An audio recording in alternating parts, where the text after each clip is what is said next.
Maintenant.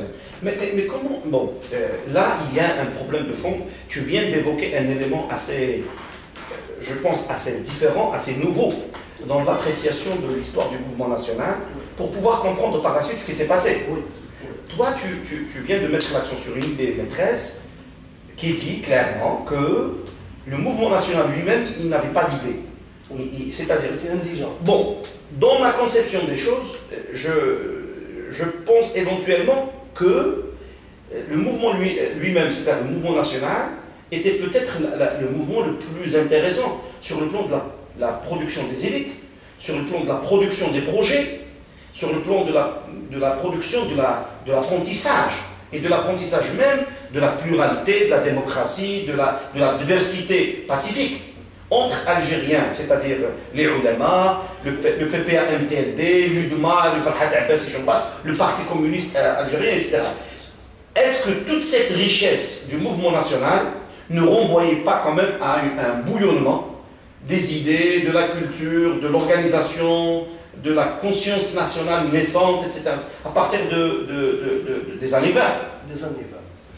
Il y a un problème, celui qu'on avait évoqué précédemment, mais qui demande à être un peu plus cerné de manière plus rigoureuse. Pourquoi j'ai parlé d'une forme d'indigence du point de vue idée révolutionnaire, idée de type nationalitaire, qui a caractérisé le mouvement national. L'idée n'est pas de moi, l'idée, elle est de Youssef Mkhadda dans le livre sur l'histoire du nationalisme. Je n'ai fait que la lui emprunter, idée qu'on trouve dans la première édition de son livre sur l'histoire du nationalisme. Dans la deuxième édition, cette idée a disparu, comme ont disparu un certain nombre de choses. Et il serait intéressant que les gens retrouvent la première édition qui n'a pas été expurgée. Pourquoi? Parce qu'il y avait un brouillard sur la conception de la nation. Il y avait un brouillard dans l'Algérie qui s'exprimait politiquement. Il y avait trois polarités, grosso modo. La polarité qu'on peut appeler libérale, représentée par la Fédération des élus, par Farhat Abbas, etc., qui avait des idées extrêmement intéressantes. Voilà, par exemple. Extrêmement intéressantes, mais je vais revenir pourquoi ça n'a pas abouti. Il y avait une autre idée qui se présentait à tort ou à raison comme apolitique, qui ne voulait que viser l'éducation civique et religieuse des Algériens. C'est le mouvement islahiste qui a joué un rôle très important en Algérie. Il ne s'agit pas de le négliger ni de le diminuer, mais qui avait ses propres limites. Et il y avait un troisième mouvement, qui est un mouvement qui était plus ou moins en gestation d'établissement de passerelle entre le mouvement du PPA d'abord, Étoile nord-africaine PPA, et ce qu'on a appelé la section algérienne du Parti communiste. D'accord. Là, la section algérienne du Parti communiste avait un arrière-fond idéologique sur lequel elle s'appuyait. Ce sont les théories de l'émancipation des peuples telles que l'international communiste les voyait à l'époque. Mais ça n'allait pas beaucoup avec l'idée que se faisaient les Algériens, et en particulier ceux qui étaient les plus naturellement proches du Parti communiste, c'est-à-dire l'étoile nord-africaine qui est née dans les unions coloniales. Exactement. Ils ne partageaient pas une chose. Pourquoi? Parce que l'étoile nord-africaine était dans sa composante majoritaire, j'allais dire à 98%, ouvrière. Ah. Et ces ouvriers qui sont en France sont paysans en fait, c'est-à-dire du point de vue culturel, ils n'ont pas les représentations du milieu ouvrier. C'est-à-dire ils n'avaient pas les représentations d'une classe moyenne bourgeoise. Ils n'ont pas les représentations d'une classe sociale. Ils ont des représentations de ce que le milieu paysan algérien donne, c'est-à-dire l'appartenance à une famille, l'appartenance à une tribu, l'appartenance à une zaouia. D'accord? Ils n'ont pas cette idée d'agrégation des intérêts. D'autant plus, il faut le dire, je crois qu'il y a un certain nombre d'historiens qui ont commencé à y réfléchir, c'est que dès le départ, quand les mouvements d'immigration ont commencé à se faire, l'immigration a été prise en charge par des réseaux des réseaux de ce que j'ai appelé dans certains de mes écrits, des réseaux de marchands de sommeil. C'est-à-dire les Algériens qui sont partis avant, qui étaient partis dans le cadre migratoire et qui se sont débrouillés, soit parce qu'ils sont devenus chanteurs ou devenus, etc. Ils ont acquis quelques petites fortunes, ils ont acheté des cafés qu'ils ont transformés en café dortoir. Et quel est le rôle du café dortoir? C'est horrible.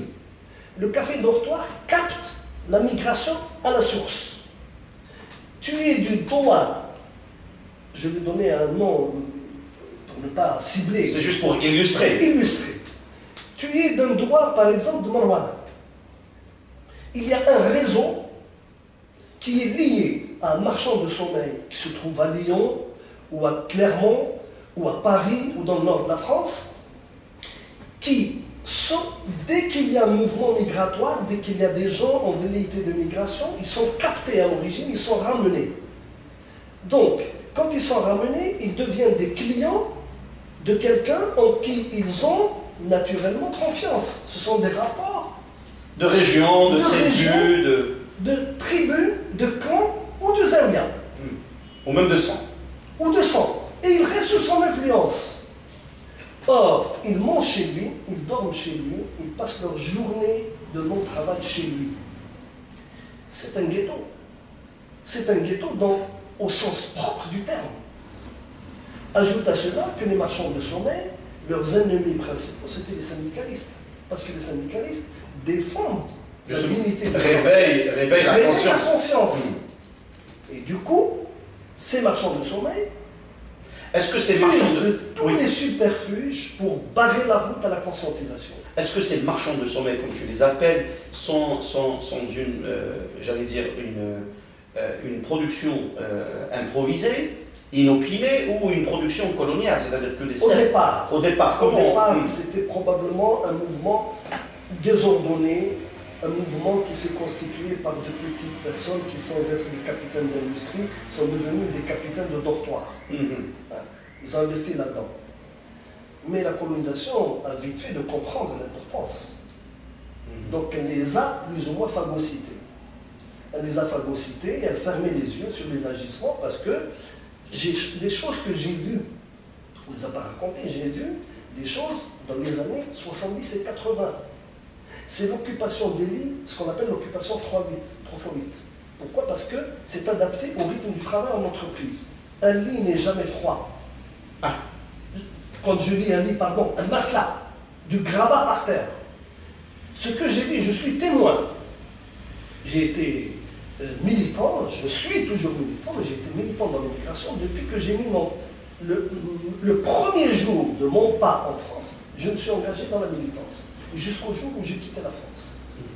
J'ai fait énormément de cafés dans pratiquement toutes les régions de France. J'étais dans le parti de Mohamed, le PRS, le parti de la Révolution socialiste, Mohamed Boudiaf, Taïeb El-Ouattani, c'est comme ça qu'il s'appelait, et qui a continué à s'appeler Mohamed Boudiaf, et nous organisions des véritables déplacements dans les cafés pour essayer de parler aux Algériens, de les sensibiliser, de discuter avec eux. Mais comment ça me fait en même temps? Oui, mais c'est Mohamed Darda. Mais comment ce mouvement de conscientisation qui est né, comme tu viens de le dire, et tout le monde s'accorde à le dire aussi, qui est né au sein de l'immigration, comment que ce mouvement qui était grosso modo adressé à la paysannerie, c'est-à-dire aux enfants algériens qui sont partis dans le cadre de l'immigration pour pouvoir travailler un petit peu, etc. Comment y a-t-il eu cette conjugaison entre un mouvement de conscientisation, c'est-à-dire de réveil, avec justement ce populisme qui a caractérisé le mouvement lui-même depuis les années 20. C'est-à-dire le mouvement il était populiste, mais également il renvoyait à une sorte de conscientisation. Conscientisation, populisme, cette dualité. C'est une sorte de schizophrénie. C'est exactement ça. C'est une sorte de schizophrénie. C'est-à-dire, ça aboutit à quoi? Ça aboutit à ce que dans le milieu, sur le milieu du travail, où l'émigré algérien, même s'il est relativement en nombre, il est pris en charge par une institution qui s'appelle le syndicat, qu'il ne connaissait pas avant. Il ne sait pas ce que c'est un syndicat. Non, c'est un concept nouveau, c'est une culture nouvelle. C'est une expérience nouvelle. Il est pris dans un mouvement qui lui montre la possibilité de se battre et de gagner. Mais dès qu'il rentre dans le café, il est dans une autre attitude. Ah, il revient chez lui. Il revient chez lui, il revient à son statut premier. Est-ce que son acceptation de l'espace syndical, à l'époque, ne renvoyait pas dans son imaginaire à quelqu'un, un groupe, un notable, des groupes qui pouvaient lui régler ses problèmes, à l'instar de la Jma'a chez nous, des cheikhs de tribu, des cheikhs de Zawiya, etc., en qui les gens avaient une certaine confiance et qui attendaient d'eux des solutions à leurs problèmes. Entre syndicalisme et... Oui. C'est beaucoup plus complexe que ça. Par exemple, quand se font des processus de conscientisation dans l'action syndicale, parce que l'action syndicale mène à une conscientisation. Le bout de la logique, c'est que si la conscientisation devient effective, le travailleur immigré ne retourne plus vivre au café. Ah, il y a une rupture. C'est logique. Il y a Mais où va-t-il vivre? Une forme de mutation. Où va-t-il vivre? Le problème, il est là. Il ne peut pas louer, parce que les niveaux de salaire sont très bas. Il ne peut pas louer parce qu'il y a un ostracisme raciste dans la société réceptrice. La société des années 20 en France n'est pas la société généreuse qui va se développer dans les années 60, parce qu'il y a eu un bouleversement réel suite à la crise de la Ve République dans les années 60 et la participation massive des travailleurs, y compris dans la construction de la France. De la nouvelle France. En fait, c'est une générosité, j'allais dire, obligée. Parce que quelque part, ils avaient besoin de cette immigration. Non, il y a une générosité aussi qui est née de la solidarité de lutte. Ah. De la solidarité de lutte. C'est une véritable générosité, ce sont celles-là. Ce sont des générosités, des solidarités de lutte.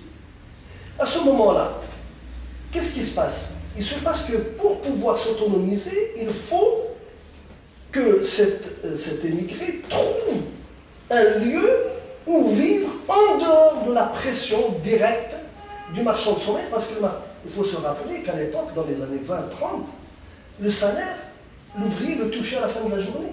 Ce n'est pas le salaire mensuel que nous connaissons aujourd'hui. C'est à la fin de la journée, quand il sort, il passe à la caisse, il prend. C'est un système qui prévaut aujourd'hui au Canada et en Grande-Bretagne. Vous êtes payé à la journée ou vous êtes payé à la semaine. Dans la tradition de l'islam, exactement, absolument, effectivement. Donc c'était ça le problème. Or, quelqu'un qui reçoit une paye, il faut qu'il se discipline à l'économie. L'économie, c'est pas quelque chose de facile aussi. Pourquoi? Parce que les gens n'ont pas appris à gérer.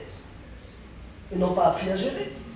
Et en plus, ce que font les marchands de café, ils obligent les gens à consommer, y compris à consommer de l'alcool, à consommer de la drogue, etc. Et ça, les services de renseignement le savent, quand ils n'encouragent pas. Parce que c'est le seul moyen de tenir les gens à distance de la syndicalisation. Donc de la conscience. De la conscience. Il y a une conjonction d'intérêts entre les marchands de sommeil et les services de renseignement et de surveillance dans les quartiers, surtout les quartiers chauds de la banlieue parisienne. Et ça, j'ai eu à le vivre. Je l'ai vécu.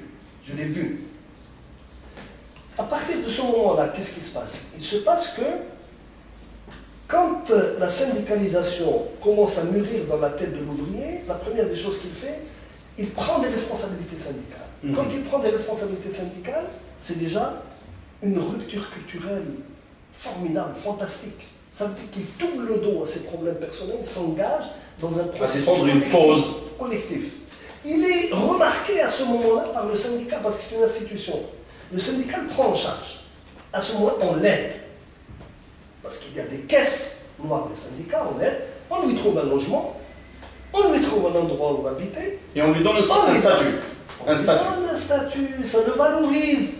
Et parfois même, il gagne une femme dedans, il peut se marier. Ça encourage aussi les phénomènes de la mixité, parce que le monde du travail en Europe n'est pas le monde du travail en Algérie. C'est un monde du travail mixte, y compris sur les chaînes. Et donc il y a des relations qui se tissent comme ça. Cette relation qui se tisse fait que finalement, la conscience ouvrière, quand elle commence à se développer, va conduire petit à petit à un dépassement de cette conscience catégorielle, de type classique, vers une conscience beaucoup plus importante. Pourquoi? Parce que le syndicat fait de la formation syndicale. Et dans la formation syndicale, quand on touche au problème du capital, quand on touche au problème des intérêts, on commence à faire de la politique. C'est parce qu'on s'inscrit dans la lutte. Dans la lutte idéologique. Absolument. Et cette forme est tout à fait nouvelle. Tout à fait nouvelle. C'est ce qui fait que, en l'espace de même pas 25-26, la fondation de l'Étoile nord-africaine, En l'espace de 30 ans maximum. en moins de 10 ans, il s'est trouvé suffisamment d'Algériens, surtout des Algériens d'ailleurs, conscients, qui sont sortis de l'entrave clanico-tribalo-maraboutique des marchands de sommeil pour s'engager dans des processus de lutte, y compris internationaux, et qui ont une valeur symbolique importante, parce qu'ils ont compris dans la guerre civile espagnole, à laquelle ils ont participé sans être concernés, mais ils étaient intéressés par quoi? Ils étaient intéressés par l'idéal de liberté. Très juste. Et de démocratie. C'est comme ça qu'ils découvrent la démocratie. Ils découvrent qu'il y a des peuples et des brigades qui viennent de beaucoup de pays du monde qui fraternisent pour défendre une république devant le fascisme. Ça fait travailler la tête. Il y a eu de grands noms. Il y a eu Rabh Oussidon, qui a monté une brigade internationale. Il y a eu Mohamed Belhaïdi, à qui les Espagnols ont rendu hommage. Effectivement, voilà. Le bouclier de protection de Bagdad, le bouclier des Espagnols s'appelait Mohamed Belhaïdi. Ils se sont souvenus. C'est nous qui avons oublié. Nous, on ne lui a pas rendu hommage alors que les Espagnols... Les Algériens ne savent pas qui c'est. Très juste. Oui. Les Algériens ne savent pas qui c'est. Mohamed Belhaïdi est cité par Malraux, André Malraux, dans l'Espoir. Il dit, il y a à côté de moi un jeune Algérien, mécanicien d'aviation, qui est dans les brigades internationales. Lorsque Malraux lui-même s'était engagé dans la guerre civile espagnole. Oui, effectivement. Et au moment où se passait ce... D'ailleurs, pour ce qui est du cas de Malraux, c'est ce qui peut-être l'a aidé pendant cette guerre civile espagnole 36-39 à comprendre l'enjeu et la dimension d'un travail qui a été fait pendant les années 40 par un certain De Gaulle. Et c'est éventuellement ça qui l'a préparé à... Bien sûr. Mais au moment où cette expérience extraordinaire se passe, il y a un vigile qui est planté à Genève, qui s'appelle Chekib Arslan, qui est délégué pour la SDN, et donc du Congrès la Société des Nations. La Société des Nations, il est délégué du Congrès musulman pour la SDN et siégeant à Genève. Et il prend en charge Moussa El Haj, qui à un moment donné a été expulsé de France, s'est réfugié en Suisse. C'est chez lui. Est-ce que cette relation entre Chekib Arslan et Moussa El Haj est réellement... est-ce que réellement il le connaissait bien? Oui. Est-ce que ce n'est pas une affaire d'une petite rencontre non, ou d'un passagère? Non. Est-ce que réellement il y a eu une relation? Parce qu'intellectuellement parlant. Je vais faire une révélation au-dessus. Je vais faire une révélation. Et je la tiens de mon père là. Mon père était un jeune étudiant dans les années 30 à la Médersa, la division supérieure de la rue Bencheb, c'est ça, c'est ce qui se trouve au-dessus de du Sidi Abdelrahman, l'ancienne Médersa. La mosquée Sidi Abdelrahman. Mosquée Sidi Abdelrahman, l'ancienne Médersa. Mon père m'a confirmé, m'a dit un jour, parce que je lui ai parlé de Moussa El Haj et de Chekib Arslan. Mon père a rencontré Chekib Arslan. Ah. Comment il l'a rencontré? À l'époque, la France donnait, à la fin de l'année universitaire ou scolaire, des bourses d'été aux gens qui étaient particulièrement, disons, brillants dans leurs études. Elle les récompensait. Et quand ces gens allaient en France, ils étaient pris en charge par quelqu'un qui était là-bas, qui se trouvait là-bas, qui lui-même est un ancien de cette médersa, lui aussi, qui se trouvait en France et qui se trouvait être le secrétaire personnel de Moussa El Haj. Et ce quelqu'un s'appelle Moustapha Al-Sharaf. C'est Moustapha Al-Sharaf qui conduisait les étudiants algériens en Suisse pour rencontrer Chekib Arslan.